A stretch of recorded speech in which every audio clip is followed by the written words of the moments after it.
Hi everyone, welcome to S study word classes. तो friends, आज हम लोग सीडीपी के क्वेश्चन करने वाले हैं। ये पूरा एक सेट होगा जिसमें कि हम लोग 30 क्वेश्चन करेंगे। इसको लास्ट तक देखिएगा एंड लास्ट में अपना स्कोर भी मेंशन करिएगा कि कितना आपका स्कोर बन पा रहा है। आज के जो क्वेश्चन है पेपर 1 एंड पेपर 2 दोनों में मदद करेंगे। ठीक है, ये क्लास आपको डेली 3 बजे मिलती है, तो आप इसको डेली ज्वाइन कर सकते हैं। इसमें हम लोग प्रीवियस के क्वेश्चन की प्रैक्टिस कर रहे हैं क्योंकि कंटेंट जो है सारा कंप्लीट हो चुका है।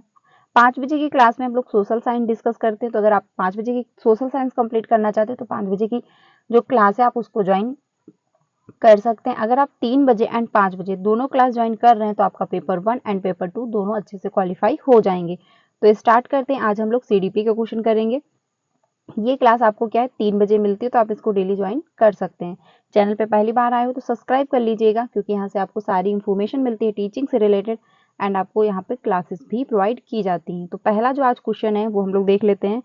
इसमें बात जो कही गई है कि व्हिच पीरियड मेक्स द जो transitional form from childhood and adulthood, यानी कि बचपन से वयस्कता के परिवर्तन काल का समय कौन सा है। यानी कि बचपन के जो बचपन है और आपका वयस्कता है यानी कि एडल्टहुड है, तो उसके बीच का जो काल होता है उसको क्या कहेंगे। यानी बीच का मान के चल सकते हैं आप, पुल हुआ या फिर ब्रिज हुआ। ठीक है, तो उसको क्या कहा जाएगा। आपका अर्ली चाइल्डहुड कहा जाएगा या फिर मिडिल चाइल्डहुड कहा जाएगा या फिर आपका पूर्व संक्रियात्मक अवस्था, तो ये प्री ऑपरेशनल जो पीरियड है ये होगा या फिर एडोलेसेंस होगा। तो क्वेश्चन नंबर जो आपका मतलब फर्स्ट है, इसमें आंसर होगा आपका एडोलेसेंस यानी कि किशोरावस्था। क्योंकि क्या है, चाइल्डहुड और जो आपका एडल्टहुड, इसके बीच का जो टाइम पीरियड होता है उसको ही कहते हैं किशोरावस्था यानी कि एडोलेसेंस। क्योंकि एडोलेसेंस में क्या होता है, किशोरावस्था में बच्चा जब होता है उसके बाद वो वयस्क बनता है और उसके पहले वो क्या होता है कि बचपन यानी उसका बचपन रहता है।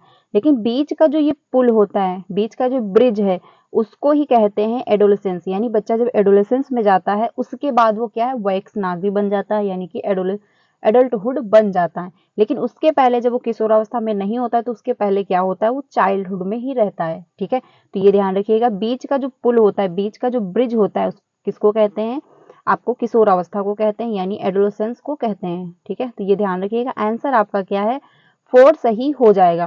क्योंकि इसके पहले बच्चा जो होता है चाइल्डहुड में होता है, उसके बाद जब किशोरावस्था आता है तो किशोरावस्था के बाद बच्चा अडल्टहुड में चला जाता है। ठीक है, तो आंसर आपका जो है 4 सही होगा। ये क्वेश्चन इंपॉर्टेंट है, पूछ लेता है, तो इसको ध्यान रखिएगा। अगले क्वेश्चन पे चलते हैं। अगला जो क्वेश्चन है इसमें बात कही गई है क्वेश्चन नंबर 2, निम्न में से किसके लिए स्थूलगामक कौशल के उपयोग की आवश्यकता होगी। यानी कि स्थूलगामक कौशल जो है, ग्रॉस मोटर स्किल, यानी कि जो ग्रॉस मोटर स्किल यानी बड़ी मसल्स का जो विकास होता है उसको उसको क्या कहते हैं, ग्रॉस मोटर स्किल। ठीक है, तो इसमें आपका कौन सा सही होगा, यानी ग्रॉस टू फाइन, यानी कि आप मान के चल सकते हैं जीएफ से।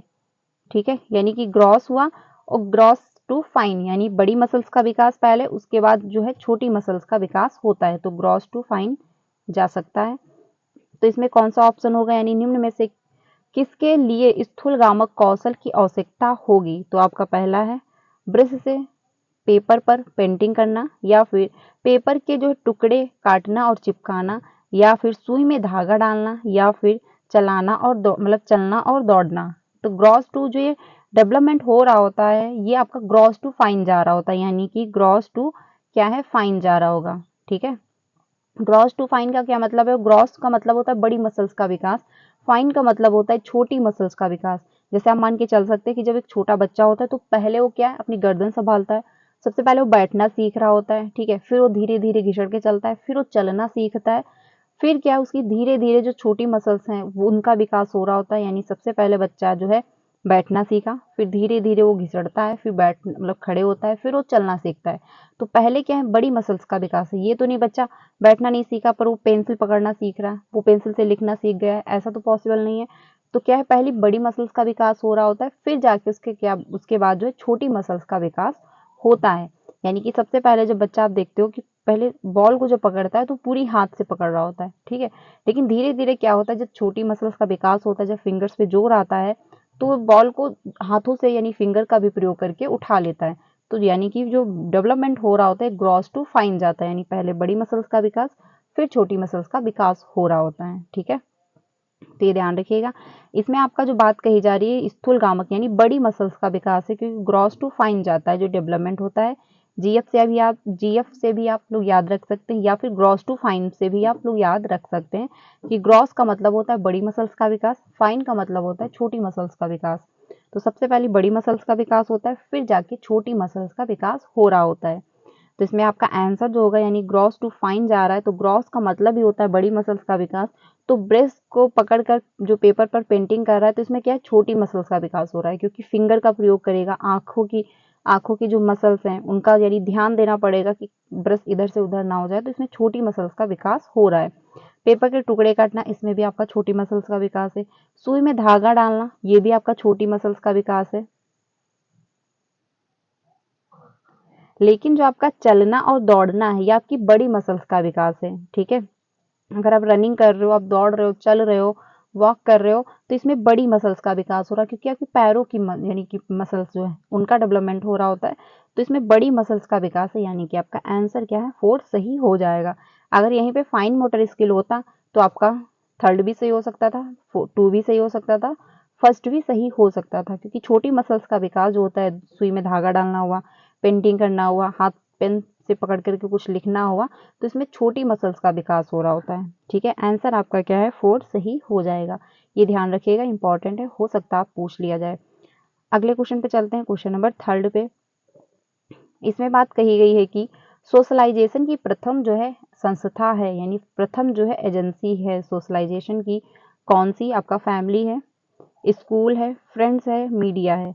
तो इसमें आपका आंसर होगा क्वेश्चन नंबर 3 का फर्स्ट, यानी कि प्रथम एजेंसी जो होती है, फर्स्ट एजेंसी होती है आपकी फैमिली होती है, क्योंकि बच्चा जन्म के बाद सबसे पहले किसके संपर्क में आता है, परिवार के ही संपर्क में आता है, परिवार के सदस्यों के संपर्क में आता है, सबसे पहले माँ के संपर्क में, फिर घर के जितने भी सदस्य हैं उनके संपर्क में आता है।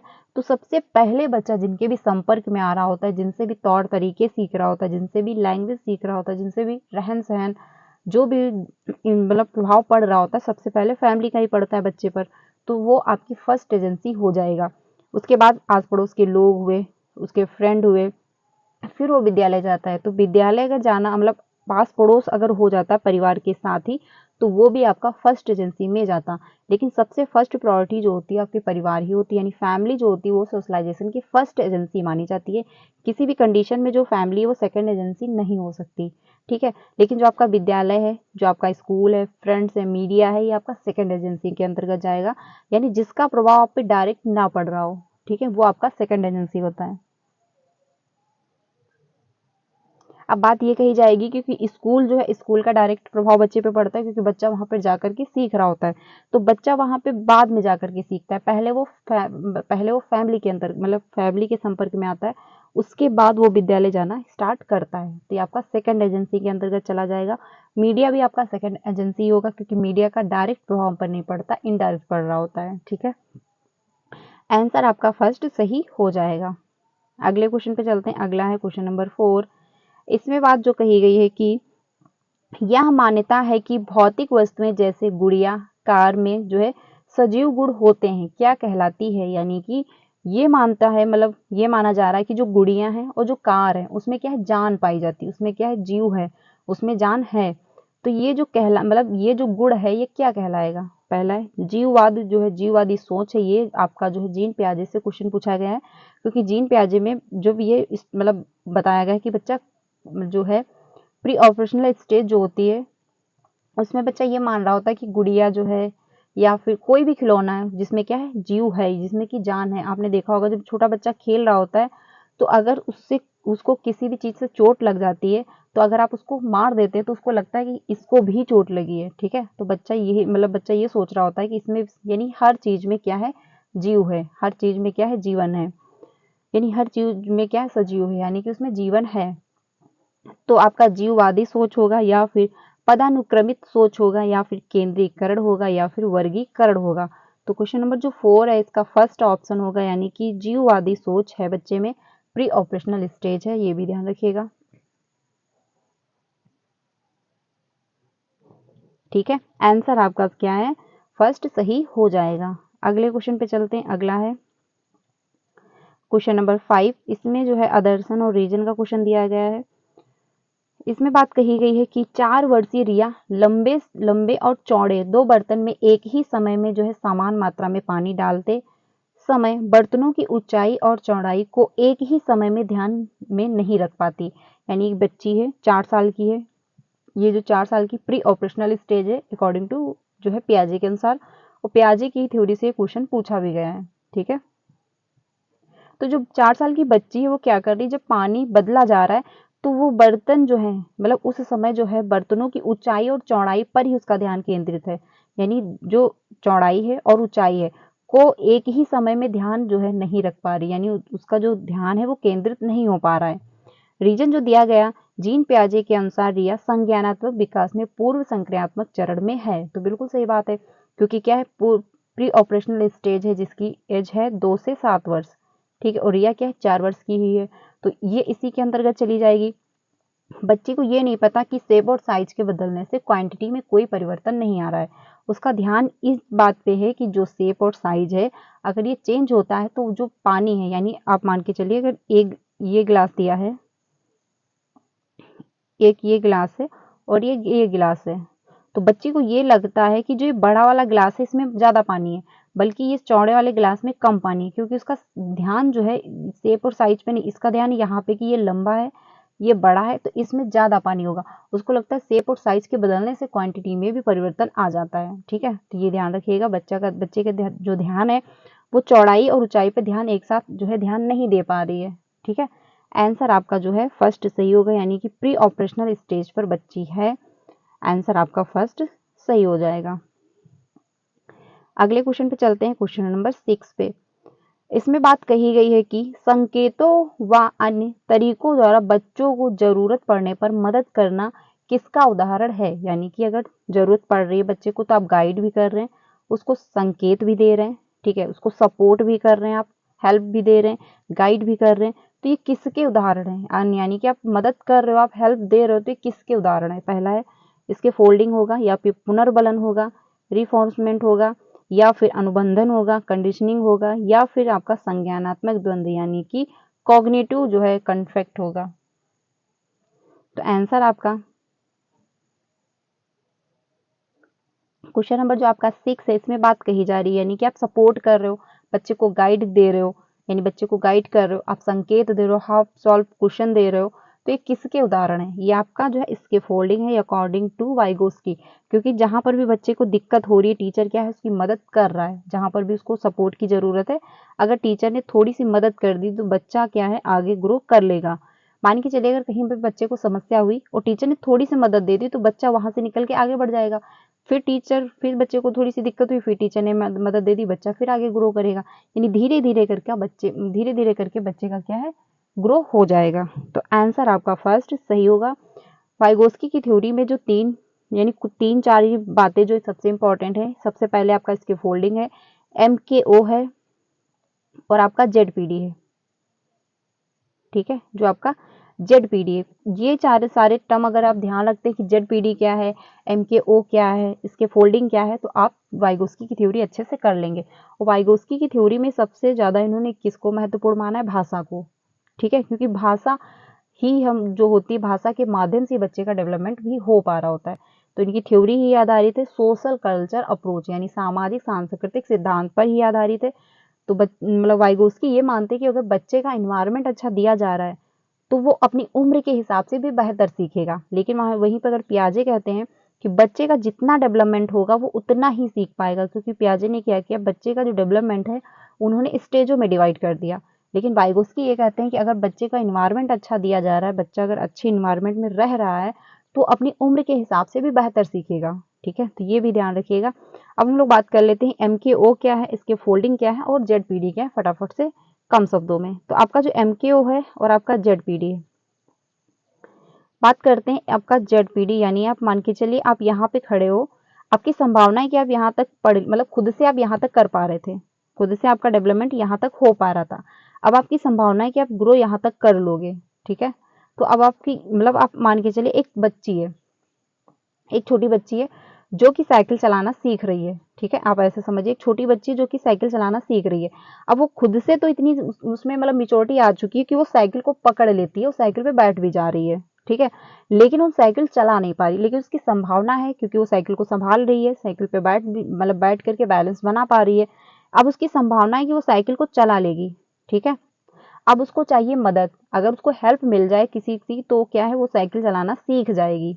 ठीक है, तो क्या है, अगर उसके पेरेंट्स से किसी ने भी उसको क्या है मदद दे दी, मतलब मान के चलिए बच्ची साइकिल पे बैठी है, पीछे से किसी ने पकड़ लिया, अब बच्ची साइकिल चलाना सीख रही है, तो जो पीछे से पकड़े हुए वो कोई भी व्यक्ति हो सकता है, पेरेंट्स हो सकते हैं, रिलेशनशिप मतलब रिलेटिव हो सकते हैं, कोई फ्रेंड हो सकता है, ए टू जेड कोई भी हो सकता है। तो जिससे आप मदद ले रहे हो वो छोटा भी हो सकता है एज में, आपसे बड़ा भी हो सकता है, तो उस टॉपिक से रिलेटेड आप मतलब आपसे उसको ज़्यादा नॉलेज है। ठीक है, तो उस टॉपिक के लिए वो क्या आपके लिए एमकेओ हो जाएगा।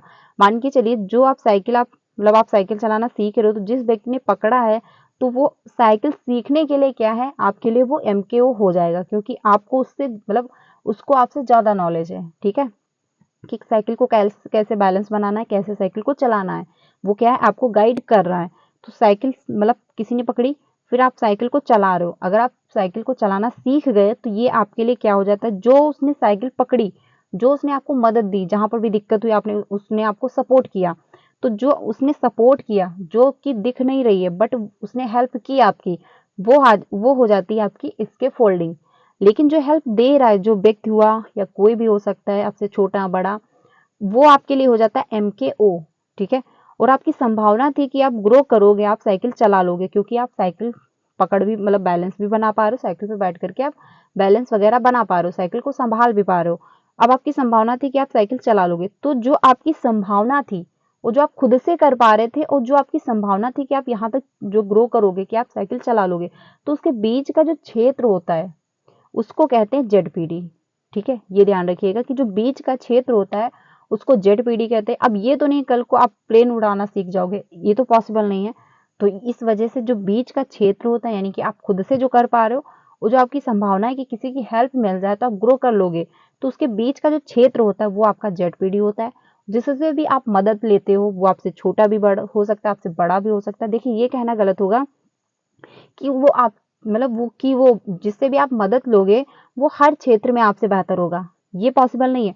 बट हाँ, अगर आप मदद ले रहे हो, मान के चलिए अगर आप अपने फ्रेंड से मैथ में आपका कोई क्वेश्चन गलत हुआ, कोई दिक्कत हो रही है, तो आपने अपने फ्रेंड से हेल्प ले ली या फिर अपनी बहन से आपने हेल्प ले ली, तो अपनी सिस्टर से जो आपने हेल्प ली मैथ के क्वेश्चन में, तो मैथ के लिए आपके लिए क्या हो जाएगी, एमकेओ हो जाएगी। लेकिन ये जरूरी नहीं कि उसको साइंस भी बहुत अच्छी आती हो, इंग्लिश भी बहुत अच्छी आती हो, यानी ऑल ऑफ राउंडर हो, ऐसा तो पॉसिबल नहीं हो सकता है। किसी सब्जेक्ट में आप उसके लिए एमकेओ बन जाओ। तो जिस टॉपिक के लिए, जिस भी चीज के लिए अगर हम किसी से मदद ले रहे हैं, तो उस टॉपिक के लिए, उस चीज के लिए वो व्यक्ति हमारे लिए एमकेओ हो जाएगा। कोई भी हो सकता है, एज में छोटा है, एज में बड़ा है, रिलेशन वाला है, या फिर आपका आस पड़ोस कोई है, कोई भी ए टू जेड हो सकता है। कोई टीचर हो सकता है, कोई फ्रेंड हो सकता है, कोई पेरेंट्स हो सकते हैं, घर का कोई भी सदस्य हो सकता है। तो ए टू जेड कोई भी हो सकता है, उम्र में छोटा भी हो सकता है, उम्र में बड़ा भी हो सकता है। जिससे भी आप मदद ले रहे हो उस टॉपिक के लिए वो आपके लिए एमकेओ हो जाएगा। ये नहीं कि वो सभी के लिए आपके लिए एमकेओ हो जाएगा, ऐसा नहीं। जिसके लिए भी आप मदद ले रहे हो उसके लिए वो एमकेओ हो जाएगा। ठीक है, तो ये ध्यान रखिएगा, क्योंकि क्या है इसमें कंफ्यूजन क्रिएट होती है कि एमकेओ कौन है, इसके फोल्डिंग क्या है, जेडपीडी क्या है। तो क्योंकि यहाँ से क्वेश्चन पूछे जाते हैं और यहाँ पे क्वेश्चन घुमाए भी जाते हैं, क्योंकि यहाँ पे कंफ्यूजन भी क्रिएट होती है, तो इसलिए सारे कॉन्सेप्ट अच्छे से क्लियर रखिएगा। अगर आप ये सारे टर्म समझ लेते हैं तो वाइगोस्की की थ्योरी आपने समझ ली, क्योंकि वाइगोस्की की थ्योरी सारी इसी के अराउंड घूम रही होती है। ठीक है, बाकी जो वाइगोस्की की थ्योरी है उन्होंने अपनी मतलब थ्योरी के अंदर जो है लैंग्वेज को ज़्यादा अहमियत दिया, लैंग्वेज को ज़्यादा महत्वपूर्ण माना, यानी कि भाषा, क्योंकि भाषा के माध्यम से हम लोगों से इंटरेक्ट हो पाते हैं, भाषा के माध्यम से बच्चे का सोशलाइजेशन हो पाता है, भाषा के माध्यम से वो सब कुछ सीख रहा होता है। ठीक है, तो ये भी ध्यान रखिएगा, क्योंकि अगर भाषा ना हो तो क्या आप किसी भी व्यक्ति से जुड़ पाओगे, पॉसिबल नहीं है। अगर आप चैट भी करते हो तो भी वो कोई ना कोई एक लिखित भाषा है। अगर आप किसी से फोन पे बात करो तब भी आप मौखिक रूप से बात कर रहे हो, अगर आप किसी को लेटर लिख रहे हो तो भी आप लिखित भाषा में बात कर रहे हो, यानी किसी ना किसी लैंग्वेज में आप हर व्यक्ति से जुड़ोगे। कोई संकेतिक भाषा हो सकती है, कोई लिखित भाषा हो सकती है, मौखिक भाषा हो सकती है, तो किसी भी लैंग्वेज में आप किसी ना किसी व्यक्ति से जुड़ते हो, तभी जाके कुछ ना कुछ आप सीख पाते हो। आंसर आपका जो इसमें फर्स्ट सही होगा। आई होप आपको समझ में आ गया होगा। आगे चलते हैं अगले क्वेश्चन पे। अगला है क्वेश्चन नंबर 7। इसमें बात कही गई है कि बच्चों की शिक्षा के लिए वाइगोस्की के सिद्धांत का जो है अनुप्रयोग प्रस्तावित करता है। यानी कि बच्चों की जो शिक्षा है उसके लिए वाइगोस्की की जो थ्योरी है वो क्या प्रस्तावित कर रही है, यानी कि क्या जो है प्रस्तावित करेगी। पहला है सहयोगात्मक अधिगम, या फिर क्रिया प्रसूत अधिगम, या फिर रटंत अधिगम, या फिर निष्क्रिय अधिगम।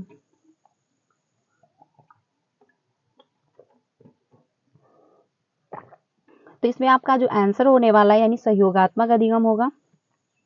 क्रिया प्रसूत आपका अधिगम नहीं होगा। ठीक है, रटंत अधिगम भी नहीं, यानी आपको रटना नहीं, रोट मेमोराइजेशन नहीं करवाना, रोट लर्निंग जो है नहीं करानी। पैसिव जो लर्निंग होती वो भी नहीं, क्योंकि बच्चा अगर निष्क्रिय ही होगा तो कुछ भी नहीं सीख पाएगा। बच्चे को एक्टिव रखना है, साथ ही साथ टीचर भी एक्टिव होना चाहिए।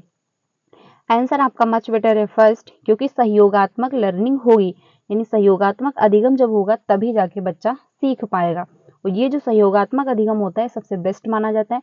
वाइगोस्की ने जो है ग्रुप लर्निंग को महत्वपूर्ण माना है, क्योंकि ग्रुप लर्निंग से क्या होता है, बच्चे का सोशलाइजेशन भी हो रहा होता है और साथ ही साथ सारे बच्चे एक दूसरे की मदद करके सीख रहे होते हैं, उनमें सहयोग की भी भावना आ रही होती है। हर बच्चा एक दूसरे के कल्चर से जुड़ रहा होता है, हर बच्चा एक नई चीजें सीख रहा होता है, हर बच्चा मतलब अपने अनुभव व्यक्त कर रहा होता है, सामने वाले के पॉइंट ऑफ व्यू को समझ रहा होता है। तो बच्चे का कॉग्निटिव एंड सोशलाइजेशन सब कुछ, यानी बच्चे का जो चौमुखी विकास हो रहा होता है, क्योंकि बच्चा कॉग्निटिव रूप से भी डेवलपमेंट हो रहा होता है, इमोशनली भी मिच्योर हो रहा होता है, क्योंकि 4 लोगों से यानी ग्रुप में मान के चलिए क्लासरूम में 30 बच्चे हैं, तो अगर ग्रुप लर्निंग हो रही है तो बच्चा इमोशनली भी मिच्योर होगा, क्योंकि सारे बच्चे तो एक जैसे नहीं होंगे, सारे बच्चे स्ट्रांग नहीं होंगे, कुछ हो सकता है इमोशनली ज्यादा भी हो, तो बच्चा इमोशनली भी जो मतलब इमोशनली भी मिच्योर हो रहा होगा, साथ ही साथ उसका कॉग्निटिव डेवलपमेंट भी हो रहा होगा, उसका लैंग्वेज डेवलपमेंट भी हो रहा होगा, क्योंकि 30 बच्चे क्लासरूम में होंगे तो 30 प्रकार की लैंग्वेज होगी, यानी 30 प्रकार के बच्चों की मदर टंग जो है 30 प्रकार की होगी। ये जरूरी नहीं कि सभी बच्चे की जो मदर टंग है वो सेम हो। ठीक है, तो ग्रुप लर्निंग जो होती है बच्चे की, ग्रुप लर्निंग अगर आप करवा रहे हैं तो सबसे बेस्ट मानी जाती है। इसमें आपका एनसीएफ भी जोड़ देता है, इंक्लूसिव एजुकेशन भी जो है महत्वपूर्ण मानती है। ठीक है, और आपका वाइगोस्की की थ्योरी में भी कहा गया है कि ग्रुप लर्निंग जो है सबसे इंपॉर्टेंट होती है।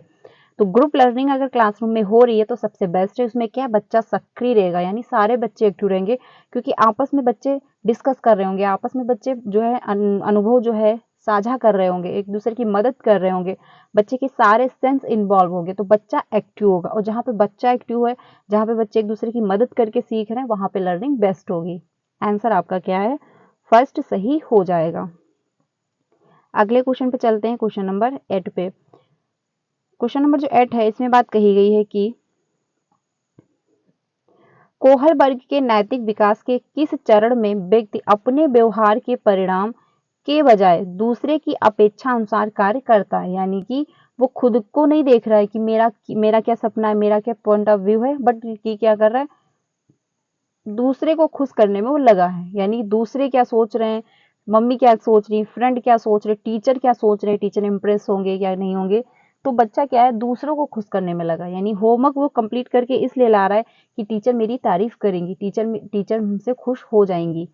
तो ये इसमें बच्चा कौन से स्टेज पे होगा, यानी बच्चा क्या है दूसरे के पर्सपेक्टिव को ज्यादा महत्वपूर्ण मान रहा है, बल्कि अपने पर्सपेक्टिव को इतना महत्वपूर्ण नहीं मान रहा है, कि मतलब वो क्या चाहता है ये इंपॉर्टेंट नहीं है, सामने वाले क्या उससे जो है अपेक्षाएं कर रहे हैं वो इस बात पर ज्यादा फोकस कर रहा है। तो आपका पहला है पूर्व संक्रियात्मक चरण है। कोहलबर्ग की जो थ्योरी है इस पे इन्होंने 3 स्तर बताए हैं, ये ध्यान रखना, क्योंकि क्या है यहाँ पे कंफ्यूजन होती है। 3 स्तर दिए हैं, 6 इन्होंने चरण बताए हैं। ठीक है, तो ये भी ध्यान रखना कि कितने स्तर हैं, 3 स्तर हैं और 6 चरण दिए, क्योंकि एक स्तर पर इन्होंने 2 चरण बांटे हैं। ठीक है, और फिर ऐसे ही करके क्या है 6 चरण बन जाते हैं। तो ये भी ध्यान रखना कि 3 स्तर हैं 6 चरण हैं, क्योंकि क्या है कभी कभी कंफ्यूजन होती है कि 3 चरण और 6 स्तर है, ऐसा नहीं, 3 स्तर हैं 6 चरण है, ये ध्यान रखिएगा। तो क्वेश्चन जो आपका है 8, इसमें आंसर कौन सा सही होगा, यानी पूर्व संक्रियात्मक चरण है, या फिर पूर्व परंपरागत चरण है, या फिर आपका परंपरागत चरण है, या फिर पोस्ट कन्वेंशनल जो है लेवल है। तो क्वेश्चन नंबर जो आपका 8 है इसमें थर्ड सही होगा, यानी कि परंपरागत चरण है। बच्चा क्या है परंपरागत स्टेज पे है, यानी कि कन्वेंशनल जो लेवल होता है उस पे बच्चा है, बच्चा यानी खुद के पर्सपेक्टिव को नहीं समझ रहा, बल्कि दूसरा क्या सोच रहा है। दूसरा खुश होगा, मम्मी खुश होंगी अगर एक गिलास पानी मम्मी को दे देंगे, पापा खुश होंगे अगर एक गिलास पानी पापा को दे देंगे। तो बच्चा क्या है, दूसरे को खुश करने में लगा है, यानी बच्चा क्या है, फर्स्ट स्टेज पे है, यानी प्री मतलब आपका कन्वेंशनल जो स्टेज होती है, इसमें बच्चा यानी परंपरागत चरण पर है। आंसर आपका क्या है, जो है थर्ड ऑप्शन सही हो जाएगा। इसी स्टेज में क्या होता है, बच्चा जो है दंड मतलब आज्ञाकार का पालन कर रहा होता है, क्योंकि वो इसलिए करता है क्योंकि उसको पनिशमेंट ना मिल जाए, उसको मारना पड़ जाए। ठीक है, तो ये भी ध्यान रखना। आंसर आपका थर्ड सही होगा। अगले क्वेश्चन पे चलते हैं, क्वेश्चन नंबर जो 9 है। इसमें बात कही गई प्रोग्रेसिव क्लासरूम जो है एक यानी प्रगतिशील कक्षा यानी प्रोग्रेसिव क्लासरूम की क्या विशेषता होगी। तो पहला, परीक्षा केंद्रित होगी, या फिर पाठ्य पुस्तक केंद्रित होती है, या फिर शिक्षक केंद्रित होती है, या फिर विद्यार्थी केंद्रित होती है। तो प्रोग्रेसिव क्लासरूम जो है वो क्या होगी। तो इसमें आपका पहला है, परीक्षा केंद्रित नहीं होती, क्योंकि क्या है, परीक्षा के लिए बच्चों को रेडी नहीं किया जा रहा होता है, परीक्षा को महत्वपूर्ण ज्यादा नहीं माना जा रहा होता है। पाठ्य पुस्तक केंद्रित भी नहीं, क्योंकि पाठ्य पुस्तक जो होती है वो एक रिसोर्स नहीं है, सिर्फ और सिर्फ क्या है, लर्निंग यानी मैथ टीचिंग करवाने का उसमें एक पार्ट है। अब ये नहीं कह सकते कि पाठ्य पुस्तक जो है सब कुछ है। पाठ्य पुस्तक क्या है, एक रिसोर्स है। जैसे कि आप जो टीलम के माध्यम से पढ़ाते हैं, आप चार्ट के माध्यम से पढ़ा रहे हैं, आप ब्लैक बोर्ड का प्रयोग कर रहे हैं, आप एक्टिविटी करा रहे हैं, तो उसी में एक ऐड हो जाता है पाठ्य पुस्तक। लेकिन ये कहना गलत होगा कि पाठ्य पुस्तक केंद्रित होती है, कि सब कुछ क्या है, पाठ्य पुस्तक ही है, ये कहना गलत होगा। क्योंकि पाठ्य पुस्तक जो होती है एक रिसोर्स है, बट क्या है, सब कुछ नहीं है। ठीक है, ये भी ध्यान रखिएगा, कभी कभी क्वेश्चन पूछता है कि पाठ्य पुस्तक जो है क्या वो सब कुछ है, यानी क्या पूरा मतलब रिसोर्स है। तो ऐसा नहीं है, पाठ्य पुस्तक क्या है, सिर्फ और सिर्फ एक साधन है जो एक्टिविटी कराई जाती है, जो लर्निंग करवाई जा रही है। शिक्षक केंद्रित भी नहीं होती है। आपका आंसर होगा 4, यानी कि जो है विद्यार्थी केंद्रित होती है, यानी बच्चे को क्या है, सेंटर में रखा जा रहा होता है प्रोग्रेसिव क्लासरूम में, क्योंकि बच्चे के अकॉर्डिंग जो है सारी एक्टिविटी प्लान की जाती है क्लास में। ठीक है, क्योंकि बच्चा क्या है, सेंटर में। बच्चा जो है वो सिस्टम के लिए नहीं है, सिस्टम जो है वो बच्चे के लिए। यानी कि अगर लर्निंग नहीं हो पा रही है तो आप अपने सिस्टम में परिवर्तन लाएंगे, ना कि बच्चे में। अगर बच्चे को देखने में प्रॉब्लम हो रही है तो आप उससे ये नहीं कहेंगे कि आप अपने घर जाओ या फिर आप चश्मा लगवा के आओ। ब्लैक बोर्ड पे थोड़ा बड़ा लिखेंगे, बच्चे को आगे बैठा लेंगे। ठीक है, बच्चे को चलने में प्रॉब्लम हो रही है तो आप ये नहीं कि आप जो क्लास है आप जो है थर्ड फ्लोर पे लगाएंगे, बल्कि क्या है, ग्राउंड फ्लोर मतलब ग्राउंड फ्लोर पे लगा देंगे कि बच्चे को चलने में प्रॉब्लम ना हो। ठीक है, तो क्या करना है, यानी बच्चे में कोई चेंजमेंट नहीं लाना है, जो भी परिवर्तन लाना है आपको अपने सिस्टम में लाना है, क्योंकि सिस्टम जो है वो बच्चे के लिए, ना कि बच्चा सिस्टम के लिए है। ठीक है, तो ये भी ध्यान रखना, प्रोग्रेसिव क्लासरूम में जो होती है उसमें किसी भी प्रकार का बच्चा हो, आप बच्चे में परिवर्तन नहीं लाएंगे। जो भी चेंजमेंट लाना है आप अपने मेथड में लाइए। अगर बच्चा इंटरेस्ट नहीं ले रहा है तो आप कुछ नई एक्टिविटी कराएं, कुछ अपने जो आप जो भी टीचिंग कर रहे हैं जिस भी मेथड से, आप उसमें परिवर्तन लाएं, बल्कि ये नहीं कि बच्चे में आप परिवर्तन लाएंगे। ठीक है, तो इसमें आपका जो है 4 ऑप्शन होगा, यानी बाल केंद्रित शिक्षा होती है, यानी बच्चा जो है सेंटर में रह रहा होता है, बच्चे के मतलब बच्चे के अकॉर्डिंग जो है सारी एक्टिविटी प्लान की जा रही होती है। ठीक है, ये ध्यान रखिएगा। आंसर आपका जो है 4 सही होगा। आप किसी भी प्रकार से बच्चा यानी किसी भी पृष्ठभूमि का आया हो, वंचित हो या फिर जनजाति का हो या फिर पिछड़ा हुआ है, कुछ भी कैसे भी A to Z आप उसको इंक्लूड करेंगे, ना कि बच्चे को आप अलग करेंगे। आंसर क्या है आपका 4 सही होगा। अगले क्वेश्चन पे चलते हैं, क्वेश्चन नंबर 10 पे। इसमें बात कही गई है कि क्वेश्चन नंबर जो 10 है, रेणु एक विद्यालय में परामर्शदाता है। हार्वर्ड गार्डनर के सिद्धांत के अनुसार जो है प्रभावी परामर्शदाता के रूप में उसके पास कौन सी बुद्धि होनी चाहिए। यानी कि जो रेणु है एक विद्यालय में क्या है, परामर्शदाता, यानी कि दूसरों को मदद करती है, दूसरे के पॉइंट ऑफ व्यू को समझ रही है, जो मतलब कोई अगर व्यक्ति परेशान है तो उसकी बातें समझती है, फिर उसको क्या है, गाइड कर रही है। तो उसमें कौन सी बुद्धि पाई जाएगी, आपका भाषाई बुद्धि होगा, या फिर स्थानिक बुद्धि होगा, या फिर आपका इंटरपर्सनल होगा, या फिर जो आपका इंट्रापर्सनल होगा। तो क्वेश्चन नंबर जो 10 है इसमें आपका थर्ड ऑप्शन होगा, यानी कि इंटरपर्सनल बुद्धि पाई जा रही है, यानी कि दूसरे के पर्सपेक्टिव को जो है रेणु समझ पा रही है कि दूसरा क्या फील कर रहा है, क्या उसको दिक्कत है, क्या समस्याएं हैं, कहाँ पे उसको प्रॉब्लम हो रही है। तो दूसरे के विचार, दूसरे के अनुभव, दूसरे की फीलिंग्स अगर समझ रहा है तो आपका क्या है, उसमें कौन सी बुद्धि पाई जाएगी, इंट्रापर्सनल बुद्धि होगी। अगर आपका इंटरपर्सनल बुद्धि होगी, अगर वहीं पे होता इंट्रापर्सनल बुद्धि, तो उसमें क्या होता है, बच्चा खुद के बारे में, व्यक्ति खुद के बारे में समझ रहा होता है कि खुद जो है, इसका जो एग्जाम्पल है गौतम बुद्ध हो सकते हैं, क्योंकि खुद के बारे में समझना, खुद क्या चाह रहे हैं, खुद क्या करना है, खुद का क्या मोटिव है, तो ये सारी बातें यानी खुद के बारे में समझना, जो भी व्यक्ति समझ पाता है कि खुद वो क्या चाह रहा है, उसमें क्या है, इंट्रापर्सनल बुद्धि होगी, यानी इंट्रापर्सनल जो इंटेलिजेंट होगा। लेकिन दूसरे के पर्सपेक्टिव को समझ रहा है, दूसरा क्या फील कर रहा है, दूसरे के क्या मतलब राय है, कहाँ पे उसको दिक्कत हो रही है, क्या वो चाह रहा है, तो उसमें क्या है, इंटरपर्सनल बुद्धि होगी। ये ध्यान रखिएगा, ये क्वेश्चन इंपॉर्टेंट है, पूछ लेता है। भाषाई बुद्धि जो होती है, जिनमें जिनमें क्या है, भाषाई बुद्धि यानी कि वो लैंग्वेज को घुमाने की उनमें क्या है, हुनर होता है। जैसे कि आपके नेता लोग हो गए, वो कहीं अगर बाहर जाते हैं, तो अगर कहीं बाहर स्टेट में गए हैं, लेक्चर दे रहे हैं, तो वो वहाँ की भी लैंग्वेज को मतलब इंक्लूड कर रहे होते हैं, इस वजह से कि वहाँ के लोग भी इंक्लूड यानी कि वहाँ के लोग जो है जुड़े। तो भाषाई बुद्धि जो है, जैसे बात, जो लोग बातों बातों में खेल जाते हैं, जैसे आपके जो मतलब एक्टर हुए, नहीं जो आपके मतलब जो आप मान के चलते, जो आपके शायर हुए, ठीक है, जो गाने लिखते हैं, ठीक है, उनमें क्या है, भाषाई बुद्धि पाई जाती है। क्योंकि आप देख सकते हैं जो गाने के माध्यम से, यानी जो सॉन्ग होते हैं उनके माध्यम से कितनी मतलब लैंग्वेज घुमाई जा रही होती है, तो उसमें क्या है, भाषाई बुद्धि पाई जा रही होती है। स्थानिक बुद्धि जो आपके हो गए पेंटर, मतलब जो आपके मूर्तिकार हो गए, ठीक है, उनमें क्या है, स्थानिक बुद्धि भी पाई जाती है। उनको पता है कि इतनी ही जगह पे हमको क्या है, पूरा शेप और साइज दे देना है, तो उनमें क्या है, स्थानिक बुद्धि पाई जा रही होती है। और साथ ही साथ आपके जो पायलट वगैरह हो गए, नर्स डॉक्टर हो गए, सर्जन हो गए, उनमें भी स्थानिक बुद्धि पाई जाती है।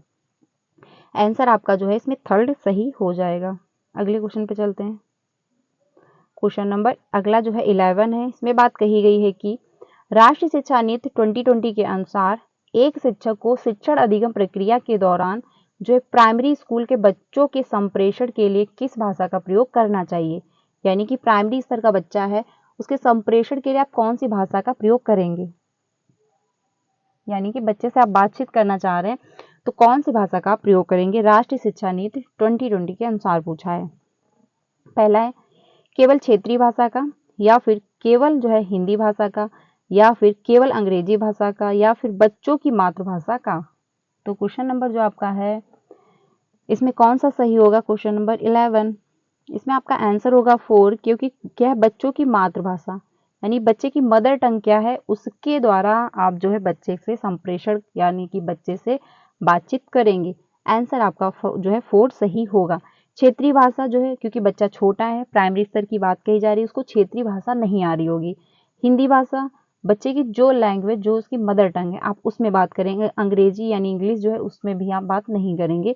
सबसे फर्स्ट प्रायोरिटी जो देंगे आप बच्चे की मदर टंग को देंगे, क्योंकि क्या है, बच्चा बचपन से जो भी उसकी मदर टंग रही होगी, जो भी उसके एनवायरनमेंट में लैंग्वेज बोली जा रही होगी, बच्चा उस लैंग्वेज में खुद को कंफर्टेबल महसूस करता है।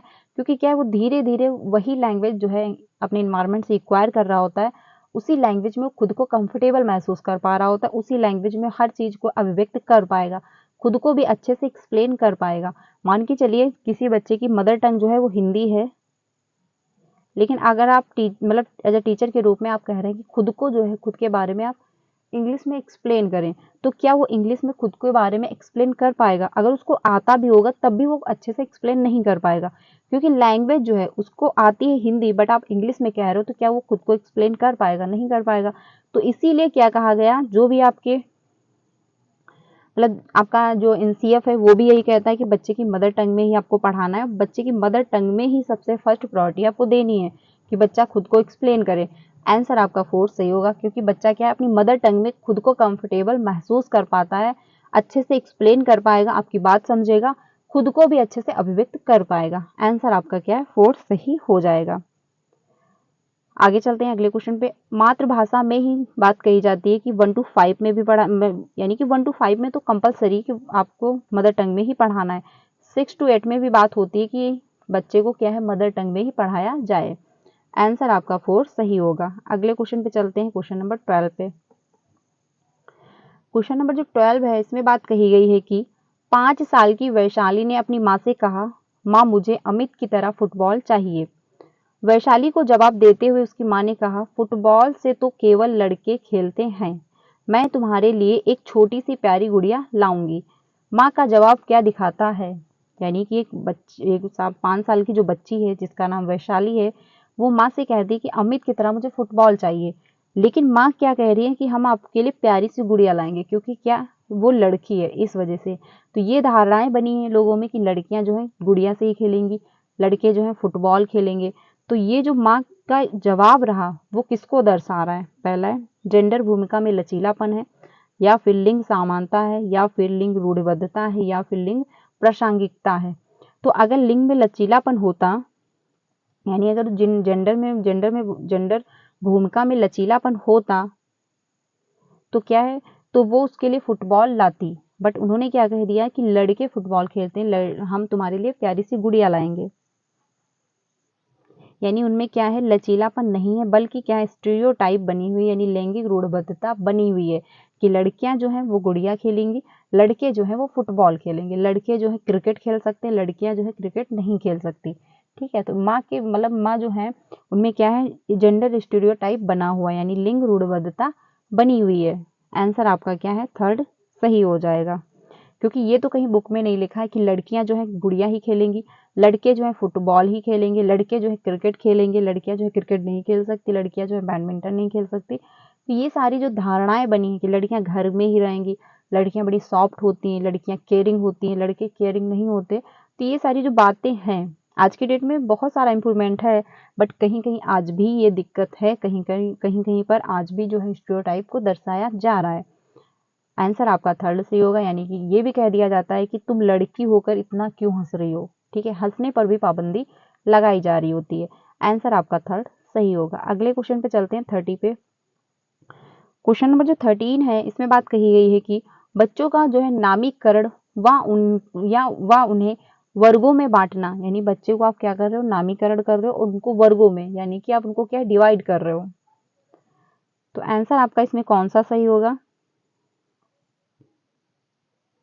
क्वेश्चन नंबर जो आपका 13 है, पहला है अर्थपूर्ण सीखने को बढ़ावा देगा व जो है सुसाधित करेगा, या फिर बच्चों के समूह में हीनता और सीखने की जो है लाचारी को जन्म देगा, या फिर सभी बच्चों के अधिगम की जरूरतों को पूरा करने के लिए एक सकारात्मक रणनीति है, या फिर बच्चों के जो आत्मसम्मान और प्रदर्शन पर कोई प्रभाव नहीं डालेगा।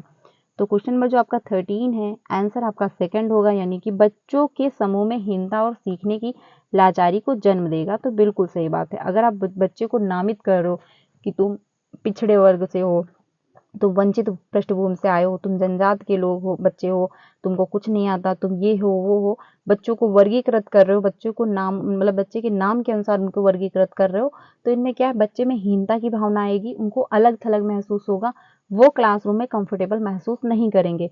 तो जहाँ पे बच्चा जो है अपने आप को इंक्लूड महसूस नहीं कर पाएगा, बच्चे की लर्निंग वहाँ पे नहीं हो पाएगी। क्योंकि बच्चा क्या है, अगर कुछ उसको आता भी होगा तब भी वो क्लासरूम में खुद को एक्सप्लेन नहीं कर पाएगा, वो उस टॉपिक के बारे में नहीं बोलेगा, क्योंकि वो खुद को अलग थलग महसूस करेगा। आंसर आपका जो है सेकंड सही होगा। इससे क्या होगा, बच्चा धीरे धीरे स्कूल भी आना बंद कर देगा। ठीक है, आंसर आपका क्या है, सेकंड होगा।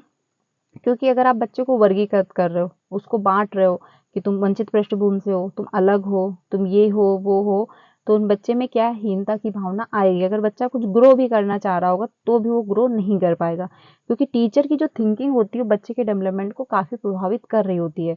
अगर टीचर बार बार बच्चे से कह रहा है कि तुमसे नहीं हो पाएगा, तुम तो नकारे हो, ये है वो है, तो टीचर बच्चा अगर कुछ करना भी चाह रहा होगा, बच्चा अगर ग्रो भी करना चाह रहा होगा तो भी वो नहीं कर पाएगा। लेकिन अगर टीचर जो बच्चे को बार बार जो अप्रिशिएट कर रहा है कि हाँ तुम कर पाओगे, तुमने पहले इतना अच्छा परफॉर्म किया था, अब तुम इससे भी बेटर कर सकते हो, तो बच्चा और अच्छा करने की कोशिश करेगा, क्योंकि उसको ये लगेगा कि टीचर जो है वो हमसे उम्मीद कर रहे हैं और टीचर को हम पे विश्वास है, यानी कि हम कर सकते हैं। तो बच्चा और अच्छा ग्रो करेगा। तो टीचर की जो थिंकिंग होती है बच्चे के डेवलपमेंट को प्रभावित कर रही होती है। आंसर आपका जो है सेकंड होगा। अगर वर्गीकृत ना किया जा रहा होता तो अर्थपूर्ण सीखने को बढ़ावा देगा। तो बिल्कुल सही बात है, क्योंकि बच्चे अगर ग्रुप में सीख रहे हैं तो बच्चे की जो लर्निंग है वो बेहतर होगी। अगला है, यानी कि सकारात्मक रणनीति होगी। अधिगम की जरूरतों को पूरा, यानी कि बच्चे आपस में जब सीखेंगे, एक दूसरे की मदद करेंगे, तो एक दूसरे की जो जरूरतें हैं वो भी पूरी होंगी, एक दूसरे की मदद करेंगे जहां पर भी दिक्कत आएगी। अगला है, यानी 4 जो है, बच्चों के आत्मसम्मान, यानी कि आत्मसम्मान और प्रदर्शन पर कोई प्रभाव नहीं डालता है। तो ये भी आपका नहीं, आंसर आपका जो है सेकंड सही हो जाएगा, क्योंकि बच्चे में हीनता की भावना आएगी, वो लर्निंग अच्छे से नहीं कर पाएंगे, वो अच्छे से क्लासरूम में कंफर्टेबल महसूस नहीं करेंगे, तो उनकी लर्निंग जो है वो बेहतर नहीं हो पाएगी। आंसर आपका सेकंड सही होगा। अगले क्वेश्चन पे चलते हैं, क्वेश्चन नंबर जो आपका 14 है।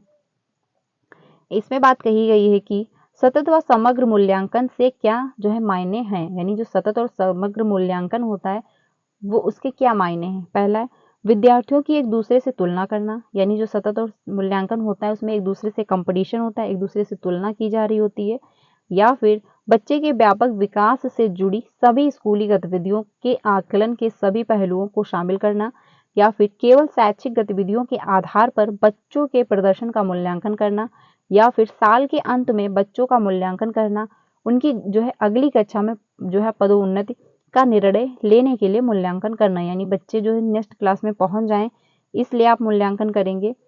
तो क्वेश्चन नंबर जो 14 है इसमें आपका आंसर होगा सेकंड, यानी कि बच्चे के व्यापक विकास से जुड़ी सभी जो है स्कूली गतिविधियों के आकलन के सभी पहलुओं को शामिल करना, क्योंकि सतत जो समग्र मूल्यांकन होता है उसमें बच्चे की हर एक्टिविटी को इंक्लूड किया जा रहा होता है। और ये मूल्यांकन जो होता है ये पूरे सत्र चलता है, यानी ये नहीं कि साल के लास्ट में होगा या फिर साल के स्टार्टिंग में हो जाएगा, ऐसा नहीं, ये क्या है पूरे साल चलता है। जहां पर भी जरूरत होती है तो वहां पर क्या है आकलन किया जा रहा होता है। उस सारी गतिविधियों को यानी बच्चे की सारी एक्टिविटी जो है, सारी गतिविधियां जो हैं उनको ध्यान में रखा जा रहा होता है, सभी का आकलन किया जा रहा होता है। और जो सतत और समग्र मूल्यांकन होता है इसमें टीचर का भी आकलन हो रहा होता है, साथ ही साथ बच्चे का भी आकलन हो रहा होता है। यानी बच्चे का तो आकलन होता ही है, बट साथ में टीचर का भी आकलन हो रहा होता है, क्योंकि टीचर का भी मूल्यांकन हो रहा होता है। क्योंकि जो आकलन किया जाता है यानी जो असेसमेंट हो रहा होता है उसमें ये पता चलता है कि बच्चे का कितना ग्रो हुआ, और साथ में ये भी पता चल रहा होता है कि टीचर जो है कैसे बच्चे को पढ़ाता है, टीचर बच्चे को कैसे इंक्लूड कर रहा है, टीचर जो पढ़ा रहा है क्या बच्चा वो समझ पा रहा है, बच्चा जो है वो इन चीज़ों को कनेक्ट कर पा रहा है या नहीं कर पा रहा है। तो यानी जो लर्निंग हो रही होती है, जो मूल्यांकन होता है उसमें टीचर का भी असेसमेंट हो रहा होता है, साथ ही साथ बच्चे का भी हो रहा होता है। ठीक है, आंसर आपका जो है सेकंड हो जाएगा। असेसमेंट के दौरान ये पता चलता है कि जो टीचर है वो कौन सी लैंग्वेज का प्रयोग कर रहा है जिसमें बच्चे इंक्लूड महसूस कर पा रहे हैं कि नहीं, क्योंकि कभी कभी ये होता है टीचर कुछ भी पढ़ा के किसी भी लैंग्वेज में चला जा रहा है, बच्चे चीज़ों को कनेक्ट ही नहीं कर पा रहे। तो अगर मूल्यांकन होगा, अगर असेसमेंट होगा तो उसके माध्यम से ये पता चल पाएगा कि टीचर जो है बच्चे को इंक्लूड कर पा रहा है कि नहीं कर पा रहा है, टीचर जो है बच्चे में इंटरेस्ट ला पा रहा है कि नहीं ला पा रहा है सब्जेक्ट के प्रति। ठीक है, आंसर आपका जो है सेकंड सही होगा। अगले क्वेश्चन पे चलते हैं, अगला है क्वेश्चन नंबर 15। इसमें बात कही गई है कि प्रभावी शिक्षक कक्षा में शिक्षण अधिगम की प्रक्रिया में अक्सर जांच करने वाले प्रश्नों का प्रयोग करते हैं, इससे शिक्षक को किस प्रकार का मूल्यांकन करने में मदद मिलेगी। यानी कि जो प्रभावी शिक्षक हैं कक्षा में शिक्षण अधिगम की प्रक्रिया में जो अक्सर जांच करने वाले क्या है वो प्रश्नों का प्रयोग कर रहे हैं, तो किस प्रकार के मूल्यांकन में मदद मिलेगी। आपका पहला है योगात्मक मूल्यांकन होगा, या फिर रचनात्मक होगा, या फिर मानकीकृत मूल्यांकन है, या फिर मानक संदर्भित मूल्यांकन है। तो इसमें आपका आंसर जो होगा सेकंड, यानी रचनात्मक मूल्यांकन आपका हो जाएगा क्वेश्चन नंबर 15 का। क्योंकि इसमें बात जो हो रही है यानी कि अक्सर जांच वाले जो है प्रश्नों का प्रयोग किया जा रहा है अधिगम यानी शिक्षण अधिगम की प्रक्रिया में, तो इसमें रचनात्मक मूल्यांकन होगा, क्योंकि जब प्रश्न ऐसे पूछे जा रहे हैं कि बच्चा उसको आंसर देगा, बच्चा उसमें कुछ समझेगा, तर्क वितर्क करेगा, तो ये रचनात्मक मूल्यांकन होगा। अगर यहाँ पे नंबर और ग्रेड दिए जा रहे होते तो आपका योगात्मक मूल्यांकन हो जाता है, क्योंकि नंबरों के लिए प्रश्न दिए पूछे जा रहे हैं, नंबरों के लिए प्रश्न यानी क्वेश्चन जो है किए जा रहे हैं, ठीक है, तो आपका योगात्मक हो जाता है। लेकिन यहाँ पर इसलिए हो रहा है कि बच्चा जो है, बच्चे का जो लर्निंग है वो अच्छी हो पाए, बच्चे की लर्निंग में जो है मतलब मदद मिल पाए, तो इसलिए आपका आंसर जो है सेकंड सही होगा। अगले क्वेश्चन पे चलते हैं, क्वेश्चन नंबर जो है 16। इसमें बात कही गई है कि एक समावेशी कक्षा में शिक्षिका की क्या भूमिका होती है, यानी कि इंक्लूसिव क्लासरूम जो होती है उसमें टीचर जो है उसकी क्या महत्वपूर्ण भूमिका होगी। पहला है बच्चों की विविध जरूरतों का पता लगाना व उनका ख्याल रखना, या फिर केवल कुछ खास विद्यार्थियों पर ध्यान देना, तो कुछ खास विद्यार्थियों पर आप केवल ध्यान नहीं देंगे, क्योंकि आपके लिए सभी बच्चे बराबर हैं, किसी भी पृष्ठभूमि का बच्चा हो, कैसा भी दिखता हो, कैसी भी उसकी आर्थिक स्थिति रही हो, A to Z कोई भी प्रॉब्लम हो, उसको देखने में समस्या, उसको सुनने में प्रॉब्लम, उसको चलने में दिक्कत है, जो भी है उसको, अगर आप कुछ भी पढ़ा रहे हो तो फर्स्ट टाइम वो नहीं समझ पाता है, वो पढ़ने में थोड़ा स्लो है, पढ़ने में बहुत अच्छा है, गिफ्टेड बच्चा है, जैसा भी बच्चा है आप क्या करोगे, इंक्लूड करोगे, और सभी बच्चे के प्रति आपकी जो फीलिंग्स हैं वो समान होंगी। ये नहीं जो गिफ्टेड बच्चा है उसके प्रति आप बहुत ज़्यादा अवेयर हो, बाकी जो दूसरा बच्चा है जिसको नहीं समझ में आ रहा आप उसके प्रति अवेयर नहीं हो, तो ऐसा आपको नहीं करना। आपके लिए सारे बच्चे बराबर हैं। ये आपका कहना गलत हो जाएगा कि केवल खास विद्यार्थियों पर आप ध्यान देंगे। जैसा भी बच्चा आया है क्लासरूम में सभी जो है बराबर हैं, सभी के लिए आप महत्वपूर्ण रहोगे। अगला जो है बच्चों को उनकी अकादमिक क्षमताओं के आधार पर पहचानना व उनको जो है जो पृथक्करण करना, तो पृथक्करण भी आप नहीं करोगे क्योंकि बच्चों को क्या है अलग थलग आपको नहीं करना है। ये नहीं कि आप जो अच्छे हो बच्चे एक ग्रुप में आ जाएंगे, जो थोड़ा कम पढ़ पाते हैं वो बच्चे दूसरे ग्रुप में, जो बिल्कुल भी नहीं आता वो तीसरे ग्रुप में। आप ग्रुप में डिवाइड नहीं करोगे, आप पृथक्करण नहीं करोगे। या फिर आप ये भी नहीं करोगे कि वंचित पृष्ठभूमि से जो बच्चे हैं वो अलग हो जाएं, जिनको देखने में प्रॉब्लम है वो अलग समूह बनाएं, जो सुनने में प्रॉब्लम है वो अलग समूह में रहे, ऐसा भी आपको नहीं करना। यानी बच्चे को क्या अलग थलग आपको नहीं करना, क्लासरूम में सभी बच्चों को समान मानना है और सभी बच्चों को समान जो है अवसर भी देने हैं। तो ये आपका गलत होगा, सेकंड भी आपका गलत हो जाएगा। खास जरूरतों वाले बच्चों को विशेषज्ञ के पास जो है भेजना व सुनिश्चित करना कि उन्हें अलग जो है संख्या में पढ़ाया जाए। तो ये भी आपका कहना गलत होगा कि आप विशेषज्ञ के पास भेजोगे, क्योंकि विशेषज्ञ के पास आपको नहीं भेजना। बच्चा आपके पास पढ़ने आया तो आपकी रिस्पॉन्सिबिलिटी है कि बच्चे को आप जो है पढ़ाएं। बच्चा अगर इंटरेस्ट नहीं भी ले रहा तो आप अपने मेथड में परिवर्तन लाएं। कुछ भी जैसे भी आप एक्टिविटी करें कि बच्चा जो है उसमें इंटरेस्ट ले, बच्चे को समझ में आए। मान के चलिए अगर किसी बच्चे को देखने में प्रॉब्लम हो रही है तो आप उसको आगे बैठा लेंगे, ब्लैक बोर्ड पे बड़ा बड़ा लिखेंगे। ये नहीं आप विशेषज्ञ के पास उसको भेज देंगे, उसको सुनने में समस्या है तो आप थोड़ा लाउड बोलेंगे, उसको आगे बैठा लेंगे। ये नहीं उसको आप कहेंगे जो आप मशीन लगवा के आओ, या फिर आप उसे विशेषज्ञ के पास भेजेंगे। ऐसा आपको नहीं करना है। आंसर आपका जो है फर्स्ट होगा, यानी कि बच्चों की विविध जरूरतों, यानी बच्चे की क्या नीड है उसकी नीड के अनुसार आप उसकी मदद करेंगे, क्योंकि इंक्लूसिव एजुकेशन ये कहती है कि सभी बच्चे बराबर हैं, बट उसके साथ साथ उनकी नीड के अनुसार हमको पढ़ाना है। मान के चलिए किसी बच्चे को सुनने में समस्या हो रही है तो अब ये नहीं है कि सभी बच्चे समान हैं तो आप नॉर्मल तरीके से बोलोगे, ऐसा नहीं। जिस बच्चे को सुनने में प्रॉब्लम है आप उसको आगे बैठा दोगे, थोड़ा सा लाउड बोलोगे कि जिससे उसको सुनने में प्रॉब्लम ना हो। तो बच्चे की नीड के अनुसार, मान के चलिए कुछ बच्चे ऐसे भी होंगे जो बिल्कुल डम होंगे, उनको कुछ भी नहीं आता होगा, तो उनको आप ज्यादा फोकस दोगे, थोड़ा सा ज्यादा ध्यान दोगे, ठीक है। यानी बच्चे की नीड के अनुसार आपको उसकी मदद करनी है। जैसे कि मान के चलिए अगर होमवर्क होता है तो होमवर्क जो होता है वो सबको क्या समान दे देना चाहिए? नहीं, बच्चे को समान नहीं देना चाहिए होमवर्क। बच्चे की नीड के अनुसार, बच्चा 1 2 लिख पा रहा है एटलीस्ट कि नहीं लिख पा रहा, बच्चा ABCD लिख पा रहा है कि नहीं लिख पा रहा है, तो बच्चा जिस भी स्टेज पे है आप उस हिसाब से उसका जो है होमवर्क आप जो है प्लान करोगे। तो होमवर्क जो होता है सभी को समान देना नहीं होता है, ये भी इंक्लूसिव एजुकेशन का ही पार्ट है, तो ये भी ध्यान रखिएगा। आंसर आपका फर्स्ट सही होगा। यानी इंक्लूसिव एजुकेशन में जो टीचर है उसकी क्या भूमिका होनी चाहिए कि हर बच्चे को इंक्लूड महसूस कराए, एंड साथ ही साथ जो सबसे इंपॉर्टेंट है कि हर बच्चे की नीड के अनुसार जो है आपको पढ़ाना है, हर बच्चे की नीड के अनुसार आपको ध्यान देना है। आंसर आपका जो है फर्स्ट सही होगा, यानी हर बच्चा जो है इंक्लूड महसूस करे। आपको ऐसे जो है अपना प्लान करना है, क्लासरूम में ऐसी एक्टिविटी करानी कि हर बच्चा उसमें इन्वॉल्व हो पाए, ठीक है। तो इसमें आपका आंसर जो है फर्स्ट सही होगा। आगे चलते हैं क्वेश्चन नंबर 17 पे। क्वेश्चन नंबर जो 17 है इसमें बात कही गई है कि विविध समूह के विद्यार्थियों के शिक्षण के दौरान एक शिक्षिका को क्या ध्यान में रखना चाहिए। यानी कि जो है विविध समूह की विद्यार्थियों की शिक्षण हो रहा है, तो शिक्षण के दौरान विद्यार्थियों को किन पर ध्यान देना चाहिए, यानी शिक्षार्थी को किन बातों पर ध्यान देना चाहिए। पहला है हर विद्यार्थी को जो है स्वीकारना व सम्मान देना, या फिर सांस्कृतिक विभिन्नताओं को अनदेखा करना, या फिर सुसंगत संप्रेषण बनाए रखना, या फिर अप्रत्यक्ष निर्देश देना, या फिर विद्यार्थियों को स्वायत्तता व लचीलापन देना। तो क्वेश्चन नंबर जो 17 है इसमें आपका थर्ड ऑप्शन होगा, यानी कि फर्स्ट ऑप्शन सही है, थर्ड ऑप्शन सही और आपका 4 ऑप्शन सही। आंसर आपका थर्ड सही हो जाएगा, क्योंकि विभिन्न समूह के बच्चे बैठे हुए हैं तो टीचर को क्या ध्यान देना है कि हर बच्चा जो है, यानी कि हर विद्यार्थी को जो है स्वीकारना व सम्मान देना। कैसा भी बच्चा बैठा हुआ है, कैसा भी बैकग्राउंड का है, जैसा भी बच्चा है आप उसको सम्मान दोगे, आप उसको इंक्लूड करोगे, आप उसको स्वीकार करोगे, तो ये आपका सही है। थर्ड जो है सुसंगत जो है संप्रेषण बनाए रखना, तो ये भी सही है कि सुसंगत यानी कि बच्चा इंक्लूड कर पाए। आप जो मेथड प्रयोग कर रहे हो, जो आप पढ़ा रहे हो, तो बच्चे को समझ में आए, बच्चा चीजों को समझ पाए, चीजों को कनेक्ट कर पाए। ठीक है, तो ये भी आपका सही होगा। अगला है आप प्रत्यक्ष निर्देश देना, यानी कि बच्चे को आप डायरेक्ट जो है निर्देश नहीं दे रहे हो कि तुम जो हो ऐसे हो, तुमको ये काम करना है, वो काम करना है, बल्कि बच्चे को आपको ऐसे समझाना है कि बच्चा समझ भी जाए और बच्चे को जो है बच्चे में हीनता की भावना ना है कि मेरी इंसल्ट हो रही है क्लासरूम में। ठीक है, आंसर आपका जो है वो थर्ड सही हो जाएगा। अगले क्वेश्चन पे चलते हैं। अगला है क्वेश्चन नंबर 18। इसमें बात कही गई है कि एक विद्यार्थी जिसे दृष्टिबाधिता है कि विशिष्ट जरूरतों के लिए एक शिक्षक को, यानी एक बच्चे को क्या है देखने में प्रॉब्लम हो रही है, तो एक टीचर जो है यानी विशिष्ट जरूरतों के लिए एक शिक्षक को क्या करना चाहिए।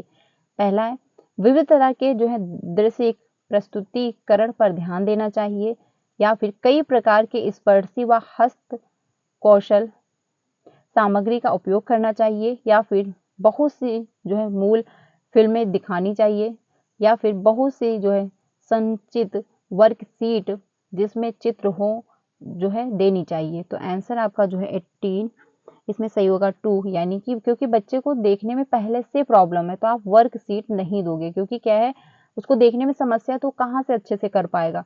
फिल्में भी आपको नहीं दिखानी है। आंसर आपका जो है होगा सेकंड, यानी बच्चे को देखने में दृश्य जो मतलब प्रस्तुतिकरण भी आप नहीं करोगे, क्योंकि उसको ऑलरेडी देखने में प्रॉब्लम है। तो अगर आप देखने की चीजें ला रहे हैं तो बच्चा कहाँ से देख पाएगा, वो नहीं समझ पाएगा। आंसर आपका सेकंड होगा, यानी स्पर्शी यानी जो ब्रेल लिपि जैसे है। ब्रेल लिपि जो है वो क्या है, जिनको देखने में प्रॉब्लम होती है तो उसमें क्या है बच्चा स्पर्श करके चीजों को पढ़ पा रहा होता है। ठीक है, तो आप स्पर्श करने वाली चीजें ला रहे हो। हस्त कौशल सामग्री का अगर आप प्रयोग कर रहे हो तो बच्चे को देखने में प्रॉब्लम है पर वो स्पर्श करके वो चीजों को सीख सकता है, वो सुन करके भी चीजों को सीख सकता है, क्योंकि उसको देखने में प्रॉब्लम है ना कि सुनने में प्रॉब्लम है। तो आंसर आपका जो है वो सेकंड सही हो जाएगा। अगर उसको आप चित्र दिखा रहे हो तो उसको देखने में पहले से प्रॉब्लम है, वो देख करके नहीं सीख पाएगा। लेकिन आप अगर स्पर्श करके माध्यम से पढ़ा रहे हो, या फिर जो है मतलब सुन करके उसको समझ में आ रहा है, हस्त कौशल जो सामग्री है उनका प्रयोग कर रहे हो, तो बच्चा जो है चीजों को कनेक्ट कर पाएगा, वो सीख पाएगा। आंसर आपका सेकंड सही होगा। अगले क्वेश्चन पे चलते हैं 19 पे। अगला है सामाजिक अंतःक्रिया और मौखिक संप्रेषण में चुनौती किसका जो है विशिष्ट अभिलक्षण है। तो पहला है स्वालीनता, अवधान जो है न्यूनता, अति क्रियाशीलता विकार, या फिर पठन वैफल्य, या फिर जो है गुणज वैफल्य। तो बात कही जा रही है सामाजिक अंतःक्रिया और मौखिक संप्रेषण में चुनौती किसका विशिष्ट अभिलक्षण है, यानी कि बच्चा जो है लोगों से अच्छे से इंटरेक्ट नहीं हो पा रहा है, सामाजिक अंतःक्रिया नहीं कर पा रहा है, लोगों से अच्छे से बात नहीं कर पा रहा है। तो क्वेश्चन नंबर जो 19 है इसमें आंसर होगा फर्स्ट, यानी कि बच्चे में क्या है स्वालीनता है, बच्चा जो है अलग अलग रह रहा है, मतलब वो लोगों से ज्यादा इंटरेक्ट नहीं होता, उसको ज्यादा लोगों से बात करना, लोगों के बीच में रहना उसको कंफर्टेबल महसूस नहीं होता है, वो क्या है अलग रहना चाहता है, वो अलग एक कमरे में जो अपना रहता है। ठीक है, तो उसमें क्या है स्वालीनता पाई जाएगी, यानी उसमें क्या है लोगों से इंटरेक्ट होने और मौखिक संप्रेषण यानी लोगों से ज्यादा बातचीत करना पसंद नहीं होता है। आंसर आपका फर्स्ट सही होगा। गुणज वैफल्य जिसको मतलब गणित संबंधी प्रॉब्लम होती है, पठन वैफल्य यानी कि जो आपका डिसलेक्सिया होता है जिसको पढ़ने संबंधी विकार बोला जाता है, जहां पर बच्चे को पढ़ने में प्रॉब्लम हो रही होती है, तो पढ़ने में जो प्रॉब्लम हो रही होती है उनके माइंड में न्यूरोलॉजिकल यानी कि उनके माइंड में कुछ प्रॉब्लम होती है, इस वजह से जो है उनको समस्याएं होती हैं पढ़ने में। आंसर आपका क्या है फर्स्ट सही होगा। 20 पे चलते हैं। 20 जो है इसमें बात कही गई शिक्षक बच्चों को जो है विभिन्न रंगों वाली चिकनी मिट्टी देकर कहती है कि उनके मन में जो आता है वह बनाएं, इसके माध्यम से वह बच्चों में डैश डैश को बढ़ावा देना चाह रही है, सृजनात्मकता की, रटना की, असहयोग की, या फिर अनुशासनहीनता की। तो क्वेश्चन नंबर जो 20 है फर्स्ट होगा, यानी सृजनात्मकता की, क्योंकि क्या है बच्चे के मन में जो आ रहा है बच्चा वो बनाएगा, यानी बच्चा जो है क्रिएटिव होगा, बच्चा कुछ नया क्रिएट करने की कोशिश करेगा, और साथ ही साथ बच्चा इंटरेस्ट भी लेगा, क्योंकि बच्चे की जो इच्छा है वो बनाएगा। ठीक है, तो बच्चा उसमें इंटरेस्ट लेगा। आंसर आपका फर्स्ट सही होगा। रटना यहाँ पे कोई बात नहीं है, क्योंकि बच्चे की यहाँ पे रटने की कोई बात नहीं चल रही है, बच्चा जो है खुद से जो उसका मन है वो बनाएगा, यानी बच्चा क्रिएट करेगा, कुछ नया बनाने की कोशिश करेगा। तो बच्चा जो है इसमें आपका सृजनात्मकता होगा, आंसर आपका फर्स्ट सही होगा। असहयोग की भी कोई बात नहीं, अनुशासनहीनता की भी यहाँ पे कोई बात नहीं हो रही है, क्योंकि बच्चा जो है इंटरेस्ट लेगा, वो मतलब शासन में रहते हुए जो है वो कुछ नया क्रिएट करने की कोशिश करेगा, यानी कि बच्चा एक्टिव है और बच्चा इंटरेस्ट ले रहा है। बच्चे का कॉग्निटिव डेवलपमेंट भी होगा, क्योंकि बच्चा इसमें दिमाग लगाएगा कि क्या चीज़ हमको बनानी है जो अच्छी बने, बहुत अट्रैक्टिव बने और सबसे अलग बने। तो बच्चा क्या है इसमें दिमाग लगाएगा और ये भी कोशिश करेगा कि वो कौन सी चीज़ बना पाता है, कौन सी चीज़ नहीं बना पाता, तो बच्चा इसके द्वारा एनालिसिस भी करेगा। आंसर आपका फर्स्ट सही होगा। 21 पे चलते हैं। 21 जो है इसमें बात कही गई है कि बचपन के प्रारंभिक सालों में किसके विकास पर जो है ध्यान केंद्रित करना चाहिए, यानी कि स्टार्टिंग जब बच्चे की होती है, यानी बच्चे का जब डेवलपमेंट स्टार्ट होता है, छोटा बच्चा होता है, तो कौन कौन से डेवलपमेंट पर ध्यान देना चाहिए। पहला है शारीरिक कौशल पर, सामाजिक या फिर संज्ञानात्मक पक्ष पर, या फिर संवेगात्मक कौशल पर, या फिर अमूर्त तर्क पर। तो क्वेश्चन नंबर जो 21 है, आंसर आपका थर्ड सही होगा, यानी कि आपका फर्स्ट ऑप्शन, सेकंड ऑप्शन और आपका थर्ड ऑप्शन और आपका जो संवेगात्मक कौशल। लेकिन अमूर्त तर्क पर जो है अभी ध्यान देने की कोई जरूरत नहीं है, क्योंकि बच्चा छोटा है, बच्चे का फिजिकली डेवलपमेंट अच्छे से हो पा रहा है कि नहीं, आप ये ध्यान देंगे। उसके खान पान पे ध्यान देंगे कि बच्चे का ग्रो अच्छे से हो पाए। सोशल, यानी बच्चा सोशली अच्छे से इन्वॉल्व हो पा रहा है कि नहीं हो पा रहा है, उसको आप 4 लोगों के बीच आने जाने देंगे, लोगों से बात करने देंगे, तो बच्चे का सोशलाइजेशन भी होगा, बच्चा सोशली भी इन्वॉल्व हो पाएगा। संज्ञानात्मक क्षमता, जब बच्चे का कॉग्निटिव डेवलपमेंट होगा, सोशली भी इन्वॉल्व हो रहा होगा, तो उसका कॉग्निटिव डेवलपमेंट अच्छा होगा। यानी कि कभी कभी आप देखते हो कि बच्चे जो होते हैं घर में बिल्कुल भी डम होते हैं, वो ध्यान नहीं देते, किसी भी बात में इंटरेस्ट नहीं ले रहे होते, तो टीचर यानी एज अ पेरेंट्स को ध्यान देना पड़ता है।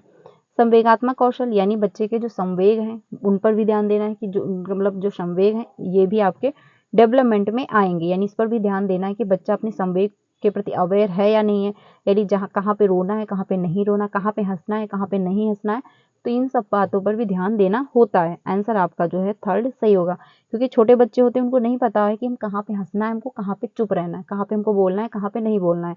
तो इन सब बातों पर भी पेरेंट्स जो है ध्यान दे रहे होते हैं कि कहाँ पे हंसो। अगर बच्चा कुछ ऐसी जगह पे जहाँ पे नहीं हंसना है पर बच्चा हंस रहा है, तो वहाँ पे पेरेंट्स ध्यान देंगे कि हाँ आपको यहाँ पे नहीं हंसना है। तो यानी संवेगात्मक कौशल पर भी जो है ध्यान देना होता है। आंसर आपका जो है थर्ड सही होगा। अगले क्वेश्चन पे चलते हैं 22 पे। 22 जो है इसमें बात कही गई है, रचनावादी कक्षा में अर्थपूर्ण सिखाना है। तो रचनावादी जो क्लासरूम है उसमें मीनिंगफुल लर्निंग कैसे होगी। तो पहला है जानकारी के जो है भंडार व उपयोजन से होता है, या फिर अन्वेषण व अंतःक्रिया के द्वारा खोज की प्रक्रिया, या फिर इनाम व सजा के प्रयोग से होता है, या फिर बारंबार जो है वेधन तथा अभ्यास से होता है, यानी कि बार बार आप रटवा रहे हो। तो आंसर जो है आपका 22, इसमें आपका सेकंड ऑप्शन सही होगा, यानी कि अन्वेषण व अंतःक्रिया के द्वारा खोज की प्रक्रिया, यानी कि बच्चा क्या अन्वेषण कर रहा है, यानी बच्चा कुछ खोज करने की कोशिश कर रहा है, कुछ नया क्रिएट करने की कोशिश कर रहा है, कुछ नए तरीके से प्रेजेंट करने की कोशिश कर रहा है, तो इसमें बच्चा एक्टिव होगा, और बच्चा एक्टिव होगा उसकी लर्निंग जो है मीनिंगफुल बनेगी। यानी बच्चा एक्टिव है, बच्चे के सारे सेंस एक्टिव हैं, बच्चा इन्वॉल्व है, बच्चा एक्टिविटी कर रहा है। तो आंसर आपका क्या है, यानी सेकंड ऑप्शन सही हो जाएगा, क्योंकि बच्चा कुछ नया खोजने की कोशिश कर रहा है, कुछ नया क्रिएट करने की कोशिश जो है वो कर रहा है। ठीक है, आंसर आपका सेकंड सही होगा। अगले क्वेश्चन पे चलते हैं 23 पे। 23 जो है इसमें बात कही गई है कि एक शिक्षिका एक बच्ची को जो है एक बच्ची को अवधारणा को समझाने में असमर्थ है के साथ मिलकर काम करती है, उसे जो है इशारे देते हुए यह प्रक्रिया क्या कहलाती है। यानी एक टीचर जो है, बच्ची जो है किसी अवधारणा को नहीं समझ पा रही है, तो एक टीचर उसको मदद दे रही है, इशारे दे रही है, तो ये कौन सी प्रक्रिया कहलाएगी।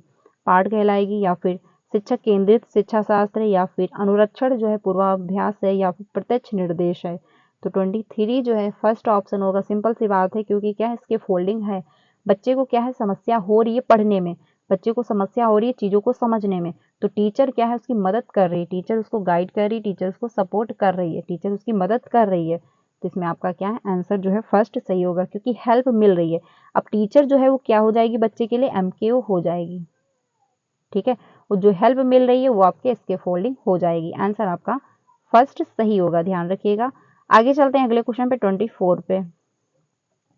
24 जो है दर्शन और रीजन का क्वेश्चन है। इसमें बात कही गई है कि एक शिक्षिका कक्षा को संवादात्मक बनाने के लिए बच्चों के आसपास के पर्यावरण से उदाहरण शामिल करती है। यानी कि एक शिक्षिका है, क्लासरूम में क्या संवादात्मक, यानी कि क्लासरूम में बच्चे डिस्कशन करें, बच्चे क्लासरूम रूम में एक्टिव हों, तो इसलिए क्या कर रही है टीचर, आसपास की जो उदाहरण है इन्वायरमेंट से वो ले रही है, एग्जाम्पल दे रही है।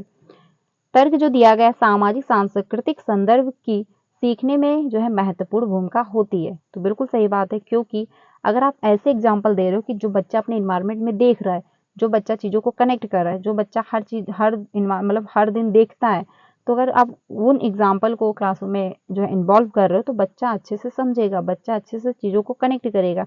आंसर आपका फर्स्ट सही होगा। मान के चलिए बच्चा इंडिया का है और आप एग्जाम्पल दे रहे हो इंग्लैंड के, तो क्या बच्चा चीज़ों को समझ पाएगा? बच्चा रहता गाँव में है, एग्जाम्पल आप शहर के दे रहे हो, तो बच्चे ने कभी जो चीज़ें देखी ही नहीं, तो क्या वो चीज़ों को कनेक्ट कर पाएगा? नहीं। बच्चे को आपको ध्यान में रखना है एज अ टीचर के रूप में, बच्चा किस इन्वायरमेंट से है, बच्चे को कौन से एग्जाम्पल समझ में आएंगे, बच्चे ने अपने इन्वायरमेंट में कौन कौन सी चीज़ें देखी हैं, उस हिसाब से यानी आप गेस कर सकते हो कि बच्चा अगर गाँव में रह रहा तो गाँव के माहौल को भी वो अच्छे से जानता होगा, अगर बच्चा शहर में रह रहा तो शहर के माहौल को अच्छे से समझ रहा होगा। तो सामाजिक सांस्कृतिक संदर्भ की जो है वो सीखने में महत्वपूर्ण भूमिका निभा रहे होते हैं, क्योंकि बच्चा किस एनवायरनमेंट से आपको वैसे एग्जाम्पल देने हैं। आंसर आपका फर्स्ट सही हो जाएगा।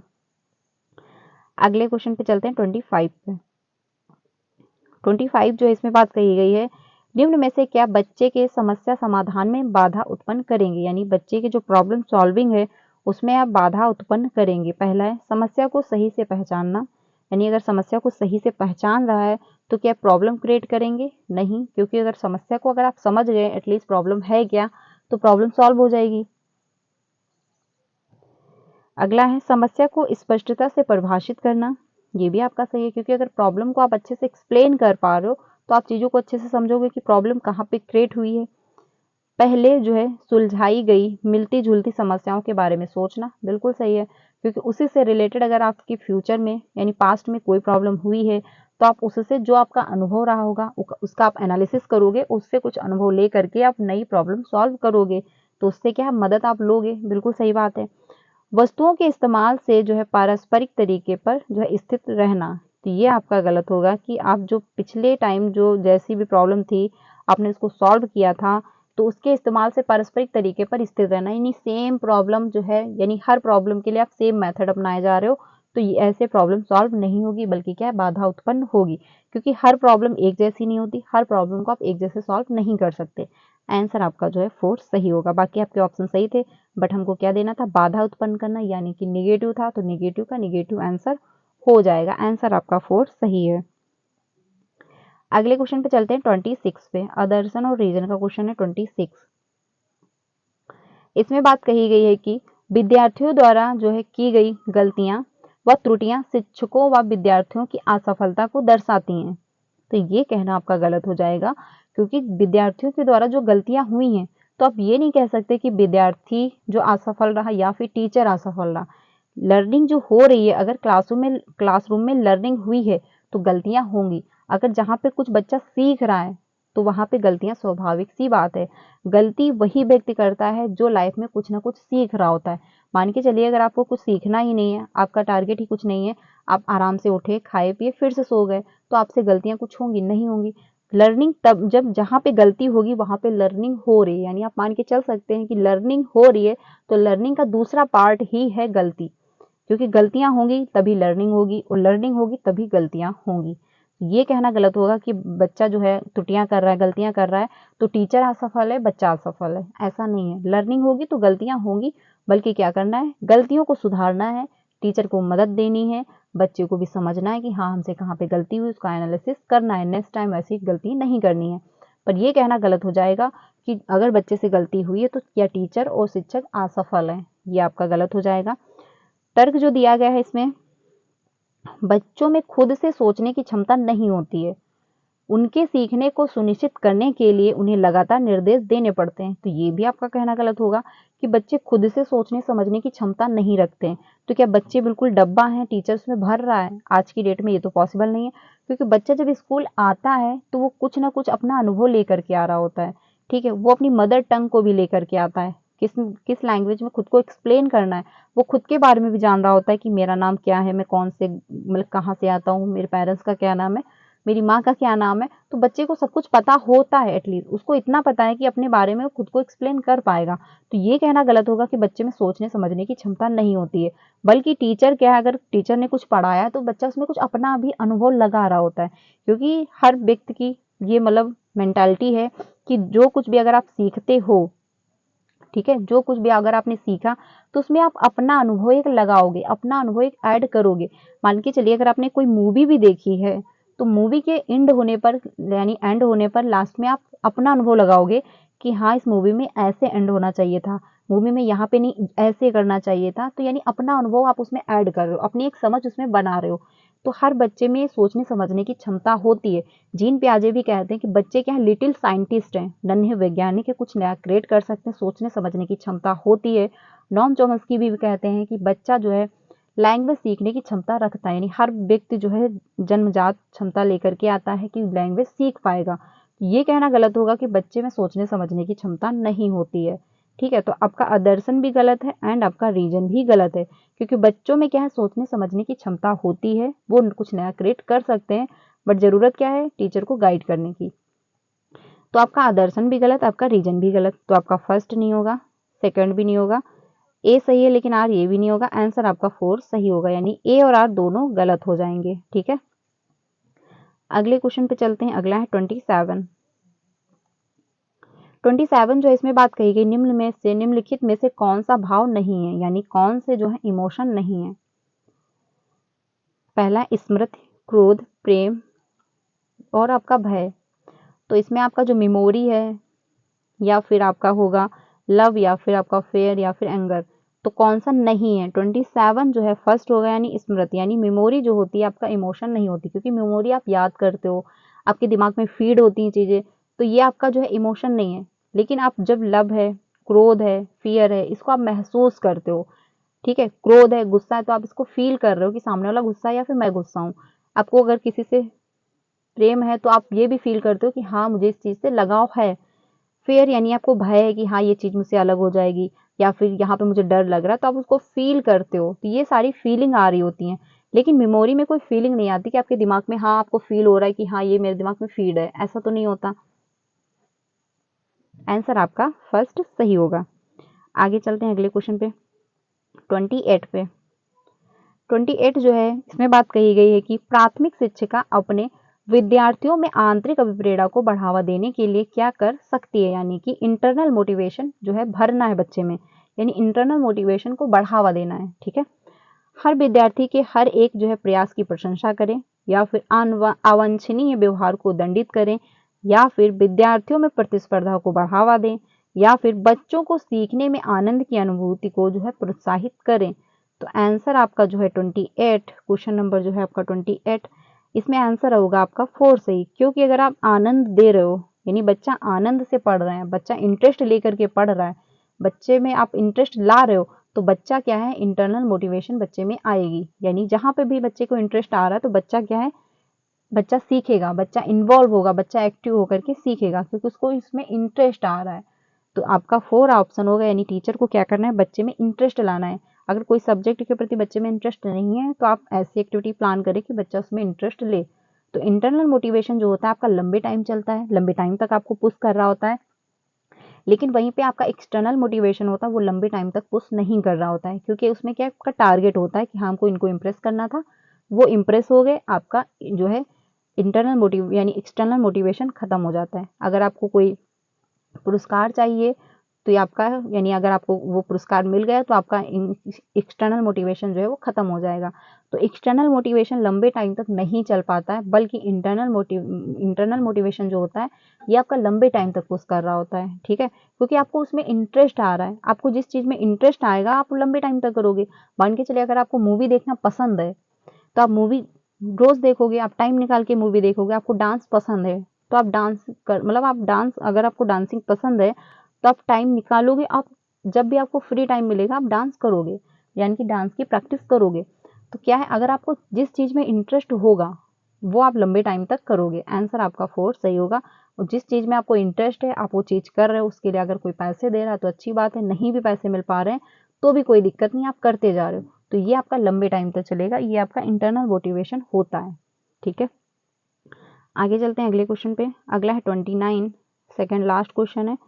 इसमें बात कही गई है कि बच्चे का समग्र शारीरिक व मानसिक स्वास्थ्य अधिगम डैश डैश है को प्रभावित नहीं करता है, यानी बच्चे का समग्र शारीरिक और मानसिक स्वास्थ्य यानी फिजिकल डेवलपमेंट एंड आपका बच्चे का कॉग्निटिव डेवलपमेंट में बाधा डालता है, से संबंधित नहीं है या फिर को सुसाधित करता है। तो 29 जो है इसमें आपका 4 ऑप्शन होगा, को सुसाधित करता है। बिल्कुल सही बात है, क्योंकि फिजिकल डेवलपमेंट जो है मैटर करता है कि बच्चे का कॉग्निटिव डेवलपमेंट कितना होगा।